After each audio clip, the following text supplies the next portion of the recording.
সামনে ওদিকে যান।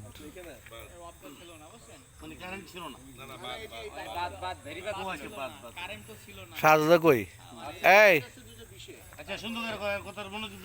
আমরা কিন্তু এখন বার্মিক কেউ করছি আর বাঘের গল্প শুনতেছি। এই যে দেখেন কি অবস্থা, এই যে দেখেন কি অবস্থা, এই যে দেখেন, এই যে দেখেন কি অবস্থা। এই যে বাঘের গল্প শুনে একটু একটু শুনেন। বলো বলো বলো। রাত্রে দিনে নাই, ওই পাড়টা ভাঙলে অনেক জায়গা নিয়ে ভেঙে দিয়ে সব ডুবে ডুবে যেত। ওই সময় আর কি অনেক কিছু ভেসে, কুমির টুমির অনেক কিছুই আসে। খালেদ ভাই আছে আমাদের সাথে, বুঝছেন, বাঘের গল্প শোনাচ্ছে। তখন আর কি ওই বাঘ আসছে এদিকে কিন্তু পরে এই বাড়ির কুকুর, উজ্জ্বল আছে, ছাগল, ওই বাড়ির আরেক ভাই আছে, এগুলা ধরে রাস্তায় শুয়ে থাকে। এই যে বাঘের গল্প শোনাচ্ছে। মানুষ ঘরের বাইরে রাতে বেরোতে পারে না। গ্রাম অঞ্চলে কিন্তু স্যার হচ্ছে এই ওয়াশরুম, বাথরুম, টয়লেট এগুলো কিন্তু মানুষ তাপস তো এই দিকে একটু বাঘের গল্প শুনতেছি। মাটির বাড়ি, গোলপাতার ঘর। এখন ওইদিকে যা। আমার চলে তুই ইয়া দেখছস?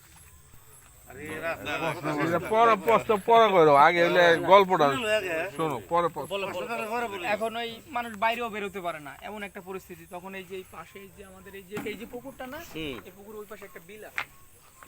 ওই ধান কেটে দেখছে মানুষ যে ধান ঢুকছে, নড়াচড়া করতেছে, দৌড়াদৌড়ি করতেছে। ছাগলের বিভিন্ন জায়গায়, ছাগলের কুকুরের পা, হাড্ডি মাংস ফেলানো, ওইসব জায়গায় ধান টানগুলো একদম সমান হয়ে গেছে। তখন ওই এলাকার মানুষ সবাই মিলে তখন ওরে অ্যাটাক করা হয়েছে। হ্যাঁ, তখন এই জায়গা আমাদের এখানে এই যে যেখানে আপনারা বসা, এটা হচ্ছে সর্দার পাড়া। এই সর্দার পাড়ার একজন লোক, ওনার নাম হচ্ছে সুনীল সর্দার। উনি হচ্ছে ওই মানে বাঘ মার্ডারের 1 নম্বর আসামি ছিলেন। মামলা হয়েছিল। ব্যাপারটা এরকম যে আমরা একটা বাঘমার গল্প শুনতেছি মনোযোগ সহকারে, আর এদিকে বার্মিক কি হচ্ছে। হ্যাঁ, এদিকে সবাই বাঘের গল্প শুনতেছে। এই যে আমার চাচা শুনতেছে, আপনি আর এই যে শফিক ভাই, এই যে রাজু, আমি তো নাই, এই যে শাহজাদা, এই যে বাঘের গল্প মনোযোগ সহকারে শুনতেছে। বুঝছে, আমি শুনতেছি, ভালো লাগতেছে। যারা বা এই ধরনের যারা, তাদের অনেক কেস মামলা হয়েছে।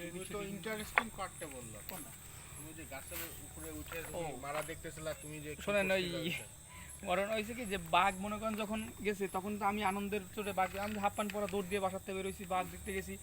বাঘ হচ্ছে মনে করেন আমার থেকে 20 ফিট সামনে, আর আমি ওইখানে লাফ দিয়ে উঠছে যেই, আর আমি দৌড় দিয়ে একটা নিম গাছে উঠছি। ওই নিম গাছ থেকে দেখতেছি সবাই মারতেছে বাঘ, আবার একজন ওই যে ফেলাইছে দেখতেছি, আবার মারতেছে। যেই দেখলাম মনে করেন বাঘ আগামরা মনে করেন খিচখিচ দেয়, ওই সময় আমি 2-3টে বাড়ি দিয়ে, ওই বাঘটা ছিল পুরুষ, তোর ওই যে ওইখান থেকে কয়টা পকেট ছিঁড়ে নিয়ে দেখি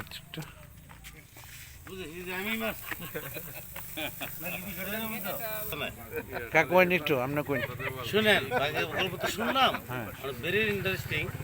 কিন্তু যে গল্পটা বললো আসলে সে মানে না, সে বাঘের ভয়ে সে গাছে উঠে পড়ছিল। পরে যারা মারছে ওইখান থেকে সে নামে বাঘের গোপনাঙ্গন থেকে কিছু লুম ছিঁড়ে নিয়ে আসে বাসায় নিয়ে আসছে, এবং এলাকার জনগণকে এবং অন্যান্য লোকদেরকে সে দেখাইছে যে বলতেছে আমি বাঘ মারছি। মূল কাহিনী, বুঝছেন ভাই, আপনি কি গল্পটা খাইছেন? ঠিক আছে, আমি নরমালি ও আমাদেরকে আনন্দ দেওয়ার জন্য বলছে গল্পমূলক, সেটা I don't know this is real or not real, but I appreciate with net. কিন্তু ইয়ার সব ফেলেতেছে। হ্যাঁ, গল্পটা কি ভালো লাগছে? ভালো লাগছে ছোটবেলায়। এদিকে এদিকে এদিকে, ওর তো ছোটবেলার স্মৃতি। হ্যাঁ, ওর তো ছোটবেলার স্মৃতি, মানে ওর গল্পও শুনছি, ওর বাপের গল্পও শুনছি, ওর দাদার গল্পও শুনছি। না না, ভালো লাগছে না? ভালো লাগছে। এই যে তোর কেমন লাগছে রে? ভালো লাগছে, ভালো লাগছে। এই কেমন লাগছে তোর? অনেক ভালো লাগছে, অনেক ভালো লাগছে না? তাপস কই? সত্য কথা, গল্পটা শেষ ছিল না ভাইয়া? খালেদ ভাইয়া ভালো ছিল, গল্পটা মজার ছিল। আপনি 12 বছর বয়সে আপনি কতদিন আগে শুনছেন গল্পটা? আমি রিসোর্টে আসার পর থেকে এই গল্পটা ওর কাছ থেকে অনেকবার শুনেছি, কারণ আমার খুব আমি ভালো জিজ্ঞেস লাগে। করছিলাম যে কতদিন আগে এই গল্পটা শুনছেন? ও গল্পটা শুনেছি মোটামুটি 3-4 মাস আগে ওর কাছে। 3-4 মাস আগে। Very good.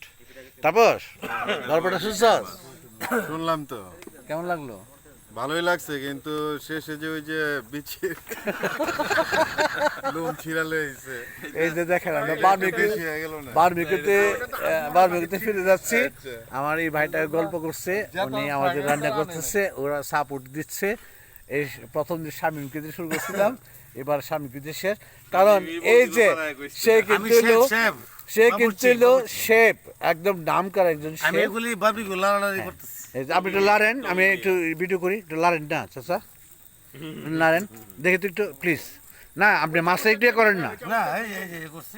এই যে না না ওটা টাচ করে না দেব না। আচ্ছা এই যে দেখতে পাচ্ছেন, এই যে ওকে। আমরা বাকি অংশটুকু আপনাদের সাথে শেয়ার করলাম না, ভবিষ্যতে আবার এরকম কোনো রাতের আড্ডায় আপনাদের সাথে দেখা হবে। সবাই ভালো থাকবেন।